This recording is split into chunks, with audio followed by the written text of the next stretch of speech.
Hello दोस्तों, स्वागत है आप सभी का। आज हम पढ़ेंगे अवतल तथा उत्तल दर्पण के उपयोग। तो जिसमें हम पहले देखेंगे अवतल दर्पण के उपयोग। तो चलिए शुरू करते हैं।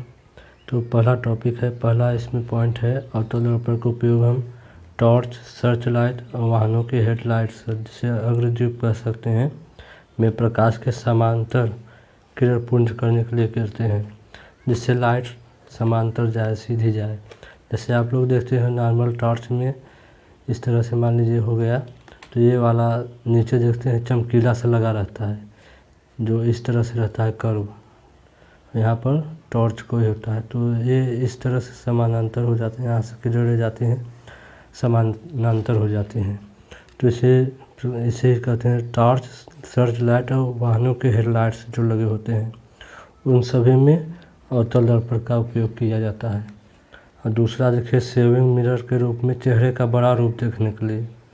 आप लोग आमतौर पर देखते होंगे कि अवतल दर्पण वस्तु का बड़ा ही प्रतिबिंब बनाता था, तो इसलिए सेविंग मिरर के चेहरे के बड़ा रूप देखने के लिए किसका, अवतल दर्पण का ही प्रयोग करेंगे।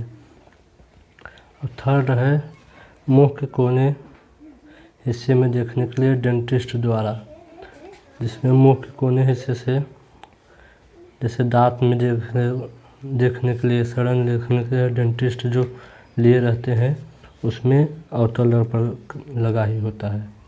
तो मुंह के कोने हिस्से के बड़े आकार के देखने के लिए, बड़े आकार को देखने के लिए डेंटिस्ट द्वारा अवतल दर्पण का प्रयोग किया जाता है। उसके बाद देखिए उत्तल दर्पण का हम कहाँ कहाँ प्रयोग करते हैं।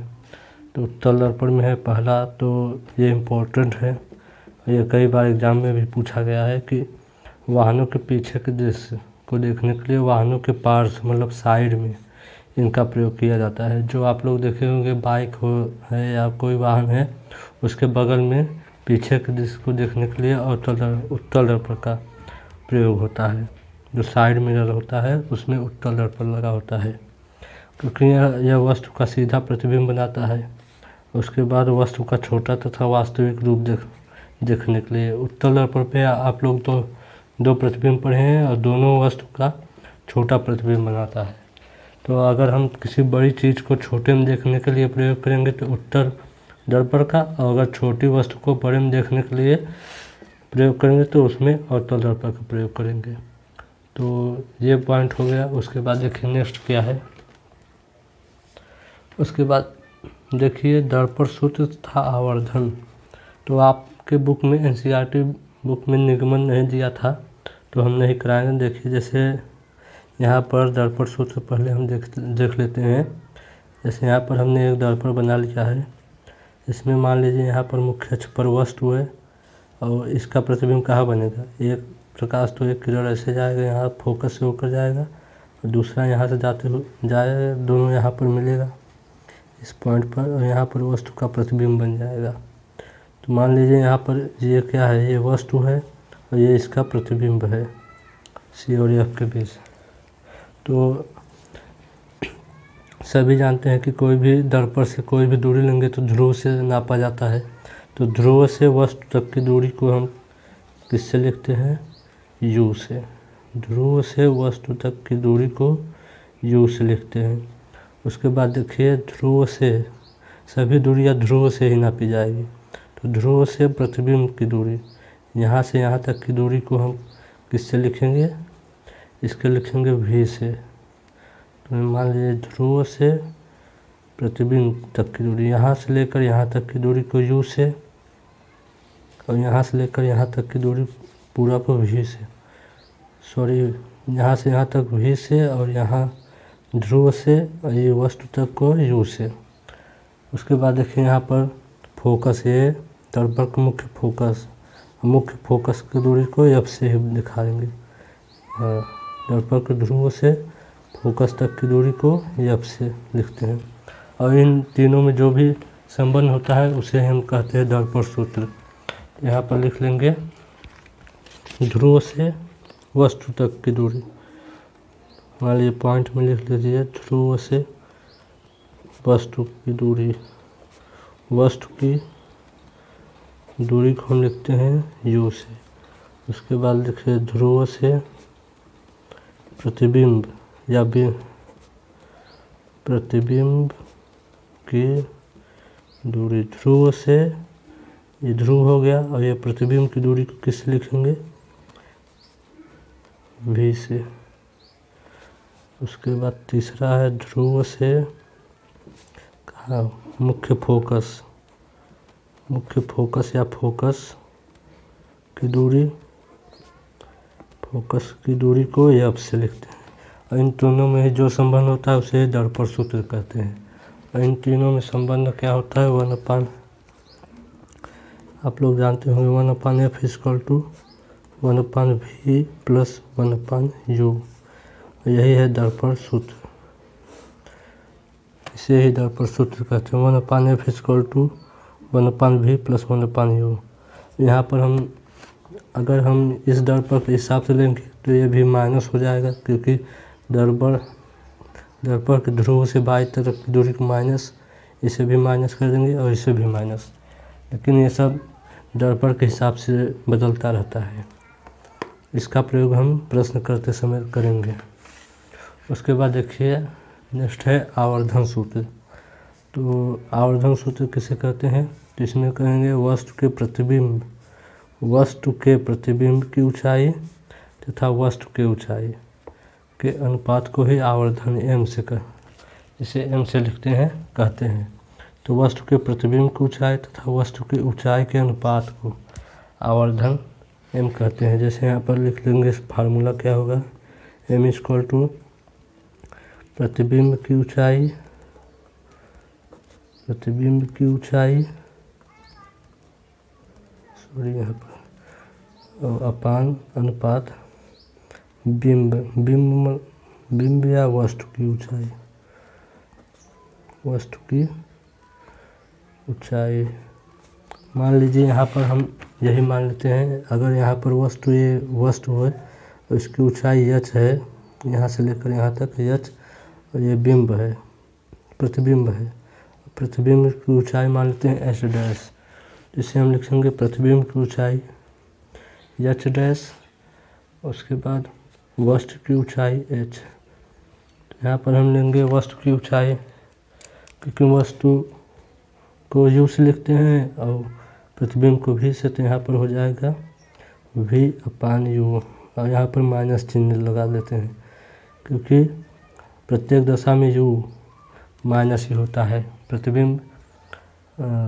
वस्तु माइनस मतलब दर्पण के बाईं तरफ ही रखा जाता है, इसलिए यहाँ पर माइनस होगा।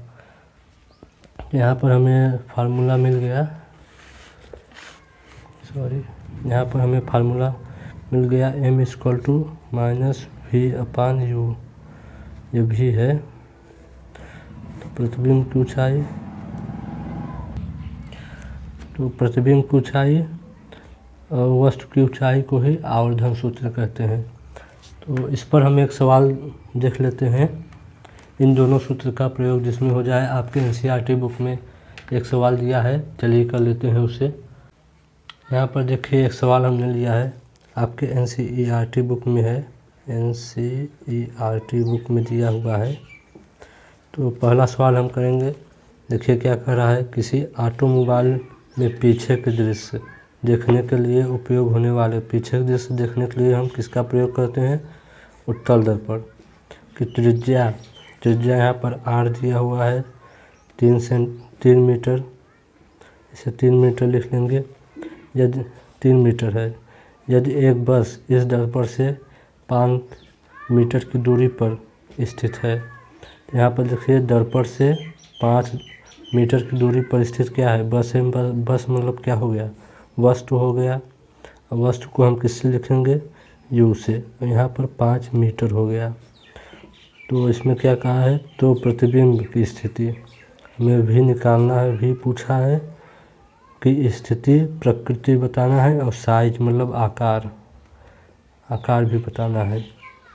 यहाँ पर देख लीजिए r कहा है ना, तो r क्या होता है, उत्तल दर्पण के लिए r क्या होगा, इस तरह से होगा उत्तल दर्पण, तो r तो इस तरफ होगा, c को ही r कहते हैं। और यहाँ पर f हो जाएगा, तो इसके लिए पॉजिटिव होगा, तो ये +3, तो ये तो पॉजिटिव होगा। लेकिन u वस्तु हमेशा बाई तरफ लिखा रखा होगा तो इस तरफ ये माइनस हो जाएगा।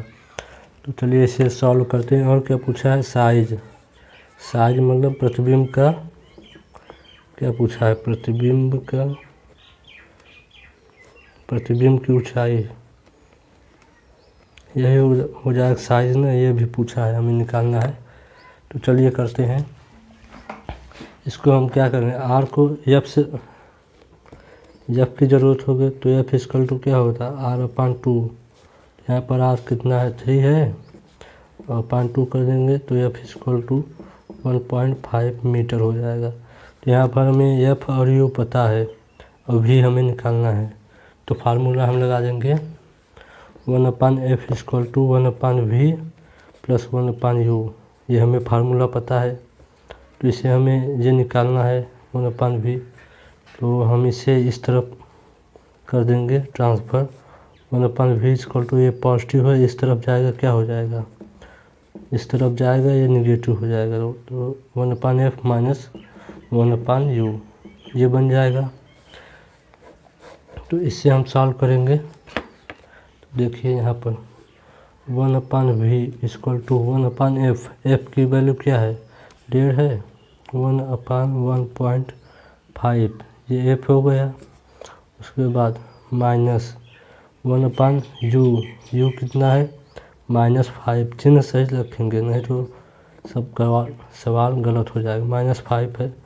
उसके बाद देखिए 1/, इसे यहाँ ही रहने देंगे। ये माइनस और माइनस क्या हो जाएगा? माइनस माइनस प्लस हो जाएगा, तो 1/5। उसके बाद देखिए यहाँ पर लस लेंगे। 15, 1.5 और 5 का लस क्या हो जाएगा? 15 × 5 = 75 हो जाएगा। और एक पॉइंट पर 0, यहाँ पर एक पॉइंट पर दशमलव हो जाएगा, तो यहाँ पर दशमलव, इसका गुणा इसमें होगा 5 हो जाएगा। इसका गुणा इधर होगा प्लस 1/, पॉइंट ही रहेगा।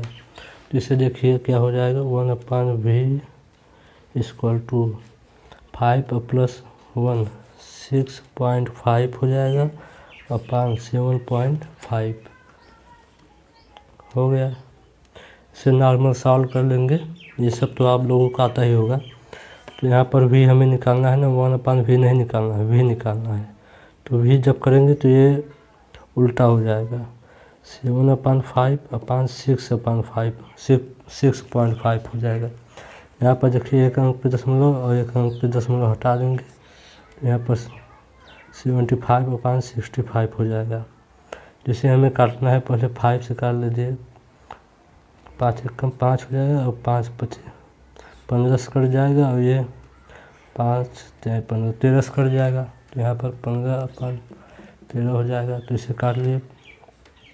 13 एक बार जाएगा, उसके बाद 2 बचेगा, दशमलव 13, फिर एक बार जाएगा, 13 × 13, फिर कितना बचा? 7, 13 × 5 = 65। इतना ही ले जाएंगे। 1.15 मीटर आ जाएगा ये v, मतलब प्रतिबिंब की दूरी, दर्पण से प्रतिबिंब की दूरी 1.15 मीटर। और ये देखिए पॉजिटिव में है, पॉजिटिव में है, मतलब यहाँ पर दर्पण के पीछे बनेगा।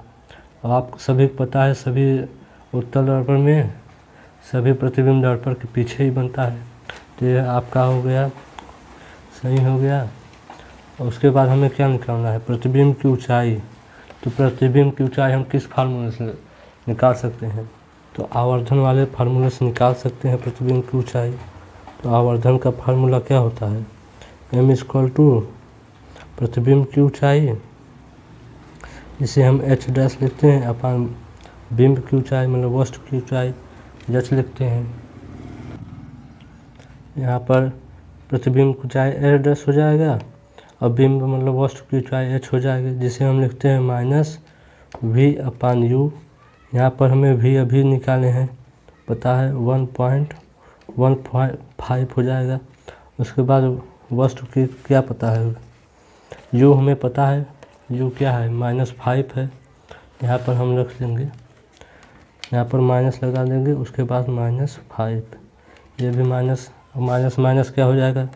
प्लस हो जाएगा। तो यहाँ पर 1.15/5, इसे हम भाग देंगे तो क्या हो जाएगा? तो ऐसे पॉइंट लगाएंगे जाएगा नहीं। तो 5 2 जा 10 और 5 3 जा 15, ये आ जाए, ये मीटर है और ये मीटर है, ये सब कट जाएगा। तो यहाँ पर हमें पता चल जाएगा कि प्रतिबिंब वस्तु से 1.25 है, वस्तु की ऊंचाई का 1.25 हो जाएगा। तो इससे हम ये पता लगा लेंगे। तो यहाँ पर हमें क्या निकालना था, और ये क्या है, पॉजिटिव में है। ये आप देखिए, ये पॉजिटिव में आया है, और पॉजिटिव में जब क्या होगा, पॉजिटिव में मतलब आभासी बनेगा, क्योंकि अगर इस साइड होगा तो वास्तविक बनेगा, और उधर पर पीछे होगा पॉजिटिव आएगा तो ये आभासी बनेगा। यहाँ पर हम लिख देंगे, हमें भी निकालना था, तो भी हमें पता चल गया, भी 1.15 मीटर।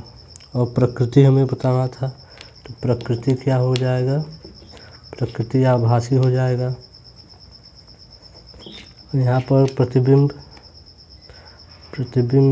की ऊंचाई क्या हो जाएगी, प्रतिबिंब की ऊंचाई